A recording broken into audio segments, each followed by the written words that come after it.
அன்புள்ள சகோதரர்களே, உங்களுக்கு சரியும்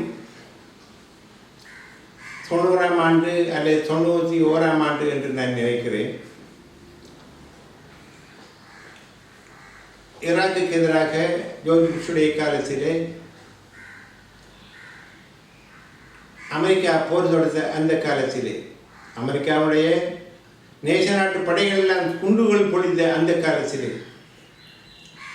இறுதியாக சதாம் ஹுசைனை அவர்கள் பிடித்த போது ஜோர்ஜ் புஷ் அந்த அமெரிக்காவுடைய அதிபர் சதாம் ஹுசைன் பிடிக்கப்பட்ட பின்னால் அவன் சொன்ன ஒரே ஒரு வார்த்தை, இன்றுதான் எங்களுடைய சிலுவை யுத்தம் முடிவடைந்து விட்டது என்று சொன்னார். அவருடைய உள்ளத்திலே இருந்த நைவேத்தியத்தை வெளிப்படுத்தின அந்த நாள் என்றும் முஸ்லிம் சமூகத்துடைய நெஞ்சங்களிலே பசுமரத்தாணி போல் இருக்க வேண்டும். அப்படிப்பட்ட கிறிஸ்தவ யூத எதிர்ப்பாளர்கள் தான் இன்று பாலஸ்தீனத்துக்கு எதிராக போராடி கொண்டிருக்கிறார்கள். அந்த மக்களுக்கு உதவி செய்கின்றவர்கள் தான் ஈரான் நாட்டைச் சேர்ந்தவர்கள். அவர்கள் இன்று வரை போராடி கொண்டிருக்கிறார்கள். பாலஸ்தீனம் மட்டுமல்ல, உலகத்திலே எந்த நாடுகளிலே முஸ்லீம்கள் பாதிக்கப்படுவார்களோ அந்த முஸ்லீம்களை பற்றி பேசுகின்றவர்கள், துடிக்கின்றவர்கள், சிந்திக்கின்றவர்கள் ஈரானியர்களாகத்தான் இருக்கிறார்கள். முஸ்லிம் உலகம் என்று சொல்லுகின்ற மத்திய கிழக்கு நாடுகளிலே யாரும் அதை பற்றி சிந்திப்பதில்லை. இந்த இடத்திலே நான் உங்களிடத்திலே ஒன்றை கேட்க வருகிறேன், இந்த சுன்னிகள் மேலானவர்களா அல்லது அந்த ஷியாக்கள் மேலானவர்களா என்று. ஷியாக்கள் சுன்னி என்று பெயர் வைத்தவர்கள் யார்? ஸல்லல்லாஹு அலைஹி வஸல்லம் அவர்கள் வைத்தார்களா? இல்லை. ஸல்லல்லாஹு அலைஹி வஸல்லம் அவர்கள் ஷியாக்களை பற்றி ஏதாவது சொல்லியிருக்கிறார்களா? இல்லை. அந்த சொல்லே அப்பொழுது இருக்கவில்லை. அதை கொண்டு வந்தவர்கள் இந்த உமையாக்களும் இந்த அப்பாசிக்களும் தான். இந்த உமையாக்கள் இந்த அப்பாசிக்களுடைய காலத்திலே தான் மதகபுடைய இமாம்கள் வந்தார்கள், ஹதீஸுடைய இமாம்கள் வந்தார்கள். அந்த மதகபுடைய இமாம்கள், ஹதீஸுடைய இமாம்களை எல்லாம் சிறையிலே ஓட்டு நெஞ்சு கொடுத்து கொன்றவர்களும் அவர்கள் தான். அவர்களுக்கு சாதகமான ஹதீதுகளை நிறைய இந்த ஹதீஸுடைய கிரந்தத்திலே வைத்திருக்கிறார்கள். அலி ரலியல்லாஹு அன்ஹு அவர்களும் அவருடைய சந்ததிகளுக்கு தான் அஹ்லுல் பைத்துகள் என்று சொல்லுகின்றவர்கள். அந்த அஹ்லுல் பைத்துகளை பற்றி பேசுகின்றவர்கள், நேசிக்கின்றவர்கள் ஈரானியர்களாகத்தான் இருக்கிறார்கள். அதை யாராலும் மறுக்க முடியுமா? அந்த அஹ்லுல் பைத்துகளை தூற்றுகின்றவர்கள், அந்த அஹ்லுல் பைத்துகளை படுகொலை செய்தவர்கள் தான் இந்த உமையாக்கள், இந்த அப்பாசிக்கள். இன்று வரை மத்திய கிழக்கிலே இருக்கின்ற நாடுகளிலே ஸல்லல்லாஹு அலைஹி வஸல்லம் அவர்களுடைய அஹ்லுல் பைத்துகள் குடும்பங்களால் இருக்க முடியாது, தேடி தேடி கொள்ளுகிறார்கள். இவர்கள் முஸ்லிம்களாக எப்படி சொல்ல முடியும்? இவர்களை சுன்னிகள் என்று எப்படி பாராட்டுவது? ஆகவேதான் சுன்னிகள் என்றும் ஷியாக்கள் என்றும் பிரித்தவர்கள் ஸல்லல்லாஹு அலைஹி வஸல்லம் அவர்கள் அப்படி பிரிக்கவில்லை, அவர்களை பற்றி சொல்லவில்லை. அவர்கள் இந்த சுன்னிகள் வைத்திருக்கின்ற ஹதீதுகளிலே நிறைய குறை காண்கிறார்கள். இவர்களுடைய காலத்திலே எழுதப்பட்ட தப்சீர்களுடைய இமாம்களிலே குறை காண்கிறார்கள். அவ்வாறு குறை காண்பதற்கும் அவ்வாறு தவறை கண்டுபிடிப்பதற்கும் எம்மால் சொல்ல முடியாது அவர்கள் பிழையானவர்கள் என்று. ஏன் இவர்கள் பிழையானவர்களாக இருக்க முடியாதா? எனர்மை சகோதரர்களே, இவ்வாறான குழப்பங்கள் எல்லாம் இருக்கின்ற இந்த சந்தர்ப்பத்திலே ஷியாக்கள் சுன்னிகள் என்று வேறுபடுகின்ற ஒரு சூழ்நிலை, இதைத்தான் ஐரோப்பியர்கள் எதிர்பார்க்கிறார்கள். முஸ்லிம் சமூகத்தை பலவீனப்படுத்துவதற்கு அவர்கள் எதிர்பார்க்கின்ற ஒரு விஷயம் இதுதான். இந்த முஸ்லிம் சமூகத்துக்குள்ளே முழு முஸ்லிம் சமூகம் ஒரு கொடியங்கள் இருக்கக்கூடாது என்பதுதான் அவருடைய சட்டம். அவர்கள் தான் பிரித்து வைத்திருக்கிறார்கள். அவர்களுடைய ஆதரவிலே தான் இன்று முஸ்லிம் நாடுகள் இருக்கின்றன. இவர்களை பார்த்து நாங்கள் சுன்னிகள் என்று சொல்வதற்கு என்னை பொறுத்தவரை நான் தயக்கமாக இருக்கிறேன். ஆகவே இது தொடர்பாக எங்களுக்குள்ளே ஒரு கலவரத்தை, ஒரு பிரச்சனையை உருவாக்குவதற்கு ஒரு சந்தர்ப்பம் வரக்கூடாது என்று நான் நினைக்கின்ற இந்த சந்தர்ப்பத்திலே தேவையானால் இதற்கான ஆராய்வுகளையும் அறிவுகளும் செய்கின்ற ஒரு சந்தர்ப்பம் வந்தால் அப்பொழுது யோசிக்க முடியும் என்று நான் இந்த சந்தர்ப்பத்தில் சொல்லிக்கொள்ள ஆசைப்படுகிறேன். மொழியர்களே, எனக்கு நீங்கள் பேசிய விடயத்தில் எனக்கு ஞாபகம் வருகிறது. ரசூலை கரீம் ஸல்லல்லாஹு அலைஹி வஸல்லம் அவர்களுடைய பேரன் ஹுசைன் ரலியல்லாஹு அன்ஹு அவர்களை கர்பலாவிலே கொண்ட ஒரு ஞாபகம் வருகிறது.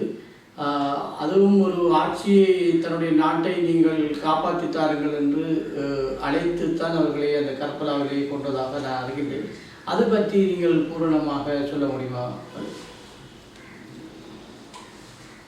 சகோதரர் சுவாமி அவர்களே, அது ஒரு நீண்ட வரலாறு. அது தொடர்பாக நான் ஒரு ஆய்விலே இருக்கிறேன். இன்ஷா அல்லாஹ் தஆலா விரைவிலே ஒரு புத்தகத்தை நான் எழுதுவேன். அந்த புத்தகத்தினுடைய பெயரை நீங்கள் வாசிக்காதீர்கள், படிக்க வேண்டாம் என்றுதான் நான் எழுதப் போகிறேன். ஏனென்றால் அதை நான் காட்டப்பட போகின்ற விடயங்கள் ஸல்லல்லாஹு அலைஹி வஸல்லம் அவருடைய அலுபத்துகளை படுகொலை செய்த அந்த உமையா அப்பாசிகளைத்தான் நான் எழுதப் போகிறேன். அந்த காலத்திலே உருவாக்கப்பட்ட தப்சீர்களும் ஹதீஸ் கிரந்தங்களும் மதஹபுடைய இமாம்களும் அங்கே அவர்கள் தொகுத்த ஹதீஸ் கிரந்தங்களிலே, சட்ட புத்தகங்களிலே இருக்கின்ற குறைபாடுகளை நான் சொல்ல ஆசைப்படுகிறேன். ஆகவே ஸல்லல்லாஹு அலைஹி வஸல்லம் அவருடைய அலுபத்துக்களை தேடி தேடி அளிக்கின்ற இந்த அரபுலகத்துக்கு முன்னால் ஸல்லல்லாஹு அலைஹி வஸல்லம் அவருடைய அலுபத்துக்களை நேசிக்கின்ற ஷியாக்கள் என்று சொல்லுகின்றவர்களை நாங்கள் பாராட்ட வேண்டிய ஒரு நிர்பந்தத்திலே இருக்கிறோம். அண்மையிலே காலஞ்சென்ற இமாம் ரைசி அவர்கள், இப்ராஹிம் ரைசி அவர்கள் ஷியாக்கள் என்று சொல்லுகிறார்கள். இமாம் ரைசி அவர்கள் நிறைய அவர்களிலே ஆன்மீகத்தை காணக்கூடியதாக இருந்தது. அவர்கள் சிறந்த ஒரு மார்க்கவாதியாக திகழ்ந்தார்கள். மார்க்கத்துக்கு விரோதமான செயற்களுக்கு ஈரானில் இடமில்லை. மத்திய கிழக்கு என்பது மார்க்க விரோதமான அனைத்தும் அங்கே கொடிகட்டி பறக்கின்றன, மலிந்து காணப்படுகின்றன, பகிரங்கமாக செய்கிறார்கள். மௌலியவர்களே, உங்களுடைய அந்த உரையிலிருந்து எனக்கு இன்னும் ஒரு கேள்வி ஒன்று எழுகின்றது. அதாவது என்னன்னு சொன்னால், ரசூலை கரீம் ஸல்லல்லாஹு அலைஹி வஸல்லம் அவர்களுடைய பேரன் ஹுசைன் ரலியல்லாஹு அன்ஹு அவங்க இதே மாதிரியான ஒரு ஆட்சி அதிகாரத்துக்காக வேண்டி அந்த மக்களால் அழைக்கப்பட்டு சென்ற நேரத்தில் தான் இந்த கர்பலாவிலே கொல்லப்பட்டதான சரித்திரங்கள் இருக்கின்றது. அது பற்றி ஒரு பூரணமான ஒரு விளக்கத்தை எங்களுக்கு தாருங்கள். சகோதரர் பௌமி அவர்களே, ஸல்லல்லாஹு அலைஹி வஸல்லம் அவர்களுடைய வஃபாத்திற்கு பிறகு கலீஃபாக்கள் ஆட்சிக்கு வந்தார்கள். முதலாவது கலீஃபா அபூபக்கர் சித்திக் ரலியல்லாஹு அன்ஹு அவர்கள், அடுத்து உமர் ரலியல்லாஹு அன்ஹு அவர்கள், மூன்றாவது உஸ்மான் ரலியல்லாஹு அன்ஹு அவர்கள்.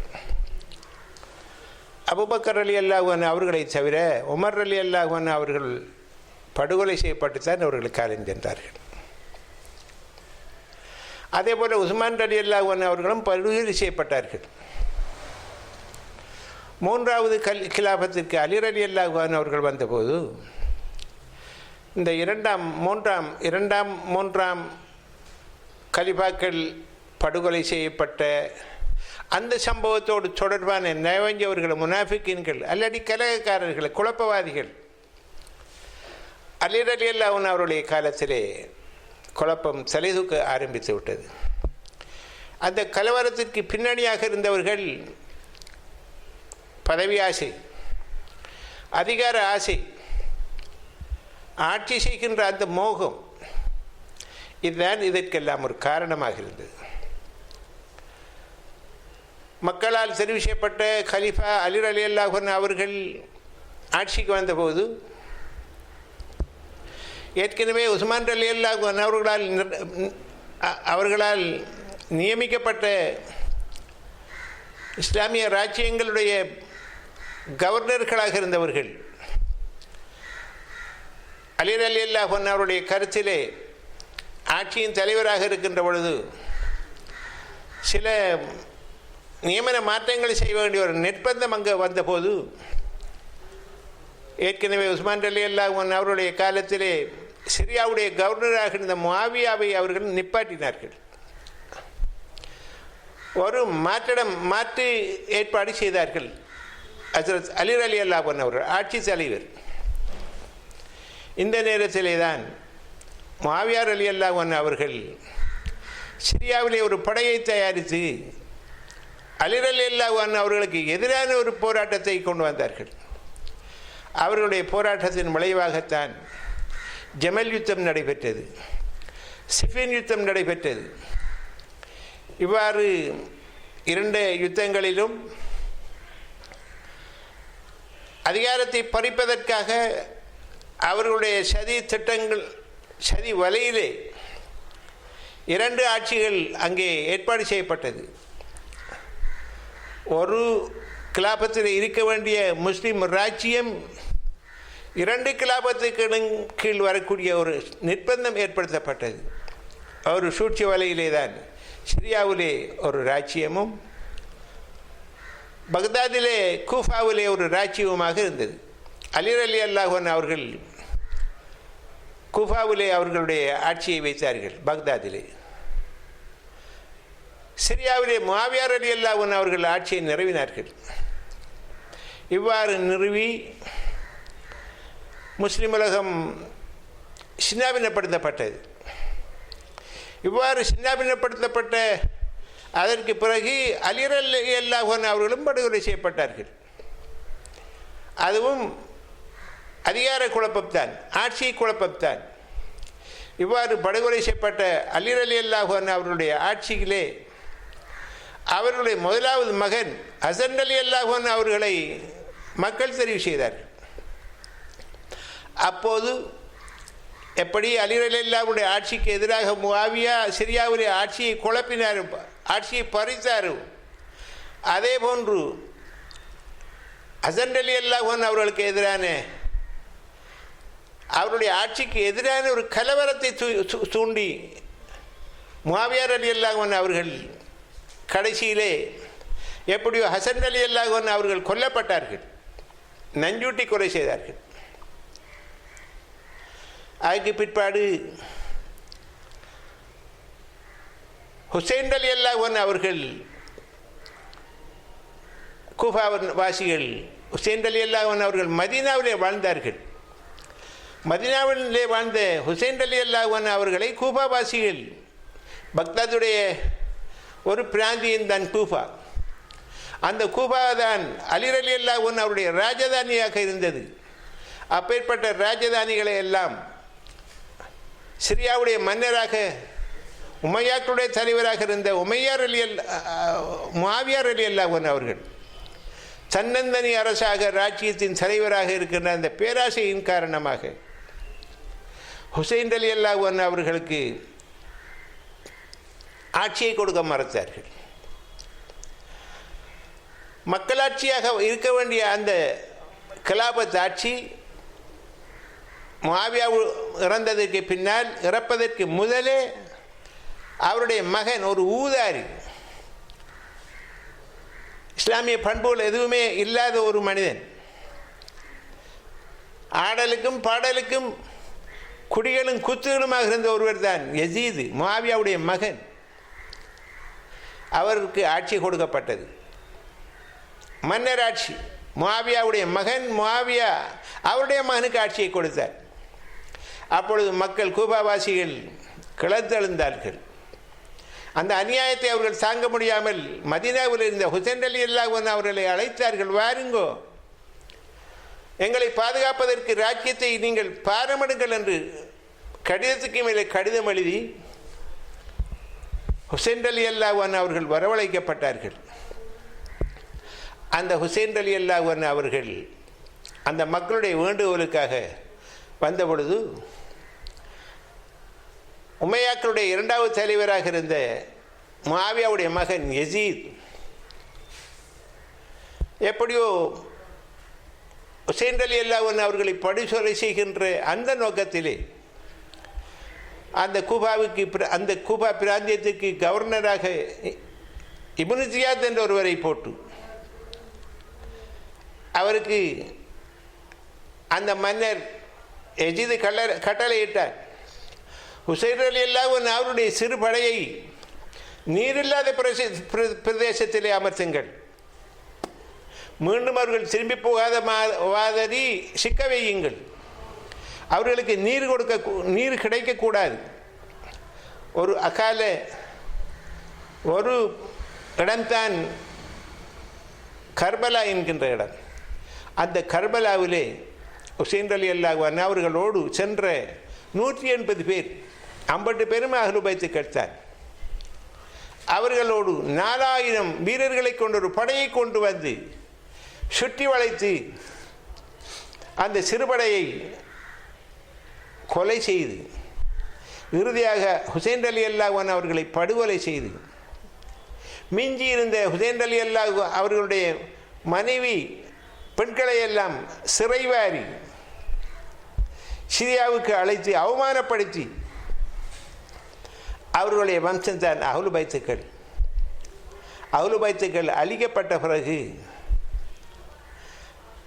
உமையாக்கள் என்று சொல்லுகின்றவர்கள் 91 வருடங்கள் ஆட்சி செய்தார்கள். அவருடைய ஆட்சிக்கு எதிராக கலவரம் செய்து அடித்து பறித்தவர்கள் தான் அப்பாசிகள். அவர்களும் அதைத்தான் செய்தார்கள். ஏறக்குறைய 600 வருடங்கள் அவர்கள் ஆட்சி செய்து அந்த ஆட்சிகளிலே அஹ்லுல் பைத்துக்கள் படுகொலை செய்து அதனுடைய தொடர்ச்சியாக இன்று வரை அரபுலகம் மன்னராட்சியாகத்தான் இருக்கின்றன. அங்கே ஸல்லல்லாஹு அலைஹி வஸல்லம் அவர்களுடைய அஹ்லுல் பைத்துக்கள் தலையெடுக்கக்கூடாது என்பதற்காக அவருடைய பாதுகாப்புக்கு அவர்கள் வைத்திருக்கின்றவர்கள் தான் முஸ்லீம் விரோதிகளான ஐரோப்பியர்கள், அமெரிக்கர்கள். அவர்களை வைத்துக்கொண்டு பாலஸ்தீனத்தை வெல்ல முடியுமா சகோதரர்களே? பாலஸ்தீனத்துக்கு எதிராக இஸ்ரேலர்களுக்கு ஆயுதத்தை கொடுக்கின்றவர்கள் அமெரிக்கர்கள். அந்த அமெரிக்கர்களுடைய துணையிலே தான் தங்களுடைய ஆட்சிகளை அதிகாரத்தை அவர்கள் தக்க வைத்துக் கொண்டிருக்கிறார்கள். அவருடைய அதிகாரத்தை தக்க வைப்பதற்கு அஹ்லுல் பைத்துக்கள் படுகொலை செய்யப்படுகிறார்கள். இதுதான் இன்றைய நிலைப்பாடு. இன்று இருக்கின்ற முஸ்லிம் உலகத்தை, முஸ்லிம் உலகம் என்கின்ற பெயரை தக்க வைத்துக் கொண்டிருப்பவர்கள் தான் ஈரானியர்கள். அவர்களை பார்த்து ஷியா என்று சொல்லுகிறார்கள், இவர்கள் சுன்னிகள் என்று சொல்லுகிறார்கள். இந்த பெயர் மாற்றம், ஷியா என்பவர்கள் தான் சுன்னிகளாகவும் சுன்னிகள் என்பவர்கள் தான் ஷியாக்களாகவும் இருக்கிறார்கள். கற்பந்தைலம் என்று சொல்லுவோம். கற்பந்தைலம் என்று சொல்லுகின்ற போது அந்த தைலத்தை நாங்கள் கயிறை ஊற்றி தடவுகின்ற பொழுது பால் போல வெள்ளையாக இருக்கின்றன. ஆனால் அதுக்கு பேர் கற்பந்தைலம். அதுபோலதான் உண்மையாக முஸ்லீம்களாக இருக்கின்றவர்களை ஷியாக்கள் என்று தள்ளி வைக்கிறார்கள். முஸ்லீம் விரோத செயற்பாட்டிலே இருக்கின்ற சுன்னிகளை தூக்கி இருக்கிறார்கள். அஹ்லுல் பைத்துக்களை நேசிக்கின்றவர்களை தூக்கி வீசுகிறார்கள். அஹ்லுல் பைத்துக்களை கொலை செய்கின்றவர்களை சுன்னி என்று போற்றுகிறார்கள். இந்த நிலைப்பாட்டிலே தான் இன்றைய சமூகம் இருந்து கொண்டிருக்கின்றது. இதைத்தான் நான் இந்த இடத்திலே சொல்ல வருகிறேன். முஸ்லிம் உலகம் தோற்கின்ற ஒரு அபாயத்துக்குள்ளே தள்ளப்பட்டிருக்கிறது. சகோதரர்களே, நாங்கள் இப்பொழுது ஷியா சுன்னி என்கின்ற வேறுபாடுகளை மறந்து எங்களுடைய முதலாவது கிப்லாவான பைத்துல் முகத்தை மீட்டெடுப்பது உலகத்திலே இருக்கின்ற ஒவ்வொரு இஸ்லாமியனுடைய கட்டாய கடமையாக இருக்கிறது. ஆகவே இன்று வஹாபிசம் பேசுகின்றவர்கள், இயக்கங்களுக்கு பின்னால் திரிகின்றவர்கள் அத்தனை பேரும் உண்மையான இஸ்லாத்துக்கு எதிரானவர்களாக இருக்கிறார்கள். அவர்களுக்கு பணம் வந்தால், பட்டம் வந்தால், பதவி வந்தால் காணும் என்கின்ற நிலைப்பாட்டில் இருக்கிறார்கள். இந்த நிலையிலே தான் முஸ்லிம் உலகம் இன்று திண்டாடி கொண்டிருக்கிறது. சகோதரர்களே, நீங்கள் கூறிய கருத்துக்கள் படி இஸ்லாம் ஒரு போராட்டமாகத்தான் இருந்திருக்கிறது. ஆகவே முஸ்லீம் ரசூல் ஸல்லல்லாஹு அலைஹி வஸல்லம் அவர்களை எந்த அளவுக்கு திட்டமிட்டு அவர்களை பழி வாங்கணும் என்று துடித்தார்களோ அதே கூட்டம்தான் ரசூல் ஸல்லல்லாஹு அலைஹி வஸல்லம் உம்மத்துக்களையும் அவங்களுடைய உறவினர்களையும் பழி வாங்கியிருக்கிறார்கள் என்றதாக அறிய முடிகிறது. ஆகவே இன்றே அதே ஞாபகங்கள், அதே ஒரு போராட்ட ஞாபகங்கள் தான் இன்றும் எங்கள் மனசிலே அது ஞாபகத்துக்கு வருகிறது. இன்று பார்த்தால் பலஸ்தீன போராட்டம் கூட அது கர்பலா யுத்தத்தை ஒட்டியதாகவே பலஸ்தீன போராட்டத்தை நான் பார்க்கின்றேன். என்றால் பலஸ்தீனத்தில் பாருங்கள் மௌலவி அவர்களே, இன்று பலஸ்தீனத்திலே ஒரு பாரிய யுத்தம் நடைபெற்று கொண்டிருக்கிறது. கிட்டத்தட்ட 40,000 பேர்கிட்ட இறந்திருக்கிறார்கள், சைதாக்கப்பட்டிருக்கிறார்கள். 15,000 20,000 குழந்தைகள் சைதாக்கப்பட்டிருக்கிறார்கள், கொல்லப்பட்டிருக்கிறார்கள். 10,000த்துக்கு மேற்பட்ட பெண்கள் கொல்லப்பட்டிருக்கிறார்கள். ஒன்றும் அறியாத முதியவர்கள் கொல்லப்பட்டிருக்கிறார்கள், நோயாளர்கள் கொல்லப்பட்டிருக்கிறார்கள். பாடசாலைகள், கட்டிடங்கள் என்று சொல்ல முடியாத அளவுக்கு பலஸ்தீனம் என்று, காசா, பலஸ்தீனம் என்று எல்லா இடங்களையும் அவர்கள் இன்றைக்கு இஸ்ரேல் என்ற ஒரு நாடு இன்றைக்கு முஸ்லீம்களை இன்றைக்கு அழித்து கொண்டிருக்கிறது. ஆகவே இன்றைக்கு பலஸ்தீன இஸ்ரேல் யுத்தம் தொடர்பாக இன்றைய பாருங்கள், எத்தனையோ தண்ணிகள் கட் பண்ணப்பட்டிருக்கிறது, சாப்பாடு இல்லை, அந்த மருத்துவ வசதிகள் இல்லை, எவ்வளோ மோசமான நிலை இன்றைக்கு பலஸ்தீனத்தில் ஏற்பட்டு கொண்டிருக்கிறது. ஆகவே இந்த பலஸ்தீனம் என்பது அல் அக்ஸா பள்ளி வாசல் என்பது எல்லா முஸ்லீம்கள் இங்கே சொன்னது போல எல்லா களிமா சொன்ன ஒவ்வொரு முஸ்லீமுக்கும் அது ஒரு கடமையாக இருக்கிறது. ஆகவே அதை மீட்க வேண்டும் என்ற கடமை ஒவ்வொரு முஸ்லீம்களுக்கும் இருக்கிறது.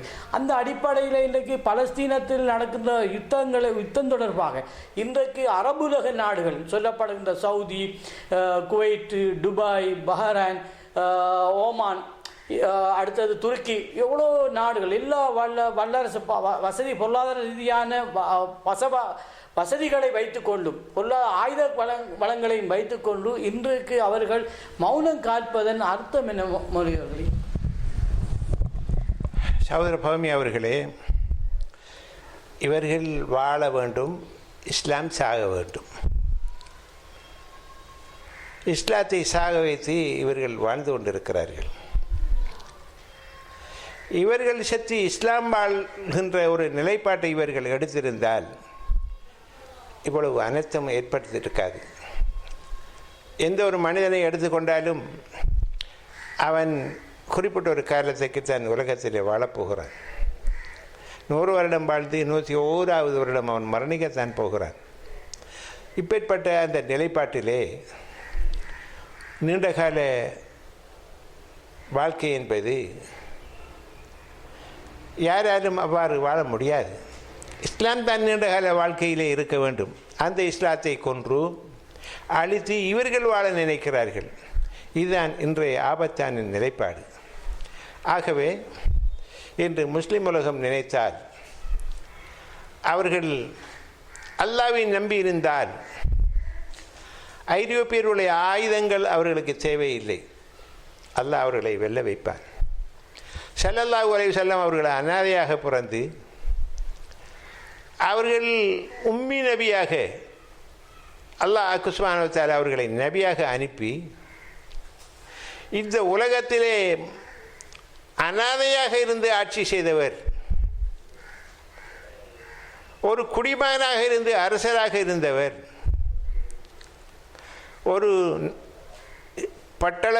ஒரு படையின் தளபதியாக இருந்தவர் ஸல்லல்லாஹு அலைஹி வஸல்லம் அவர்கள் தான்.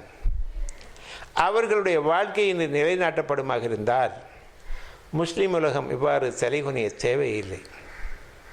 முஸ்லீம் உலகத்தை தலைகுனிய வைத்தவர்கள் இந்த உலக ஆசை பிடித்தவர்கள் தான். இந்த ஆட்சி அதிகாரத்தை தக்க வைக்க வேண்டும் என்பதற்காக, இந்த ஒரு காரணத்துக்காகத்தான் இந்த முஸ்லீம்கள் பலிக்கடாக்களாக ஆக்கப்பட்டிருக்கிறார்கள். அவர்கள்தான் இந்த உலகத்திலே அவர்களுடைய ஆட்சியை, செல்வாக்கை இந்த உலகத்திலே நிலைநாட்டுவதற்காக வேண்டி கீழை தேசத்தில் இருக்கின்ற நாடுகளில் இருக்கின்ற வறிய முஸ்லீம்களை எல்லாம் இயக்கங்களுக்குள்ளே அவர்களை சிக்க வைத்திருக்கிறார்கள். இந்த ஒரு காரணம்தான் அவர்களுடைய அரபுலகம் மாத்திரமல்ல, எமது கீழை தேச இந்த இலங்கை, இந்தியா போன்ற நாடுகளில் இருக்கிற முஸ்லீம்களை ஒன்று அதல பாதாளத்துக்குள் தள்ளி இருக்கிறார்கள். இந்த நிலைப்பாடு மாறாத வரை முஸ்லீம் உலகம் ஜெயிக்கப் போவதில்லை. இதுதான் இதனுடைய ரகசியம் என்பதை நான் இந்த இடத்திலே சொல்லிக்கொள்ள ஆசைப்படுகிறேன். நன்றி மௌலியவர்களே. நீண்ட நேரம் எங்களுடைய தளம் டிவியினுடைய அழைப்பை ஏற்று எங்களுடைய அரங்கத்துக்கு வந்து இன்றைய பிரச்சனைகள், பலஸ்தீனில் ஏற்பட்டுள்ள பிரச்சனைகள், ரசூல் ஸல்லல்லாஹு அலைஹி வஸல்லம் அவருடைய குடும்பத்தினர்கள் மீது கொண்ட காழ்ப்புணர்ச்சி காரணமாக அவர்கள் மீது பழி சுமத்துகின்ற அந்த விடயங்கள், அடுத்தது சுன்னிசியா என்ற நிறைய விஷயங்களை எங்களுடைய கேள்விகளுக்கும் நீங்கள் சரியான பதில்களை அளித்து இந்த மக்களுக்கு ஒரு தெளிவான ஒரு கருத்துக்களை முன்வைத்தீர்கள் என்று நினைக்கின்றேன். ஆகவே இந்த இவ்வளவு நீண்ட நேரமாக எங்களோட இருந்து எங்களுக்கு இந்த தளம் டிவிக்கு கருத்துக்களை வழங்கி சமூகம் அளித்து கருத்துக்களை வழங்கியமைக்கு நன்றி கூறி விடைபெறுகின்றேன். நன்றி. அஸ்ஸலாமு அலைக்கும். வலைக்கும் அஸ்ஸலாம் வரஹ்மத்துல்லாஹி வபரகாத்துஹு.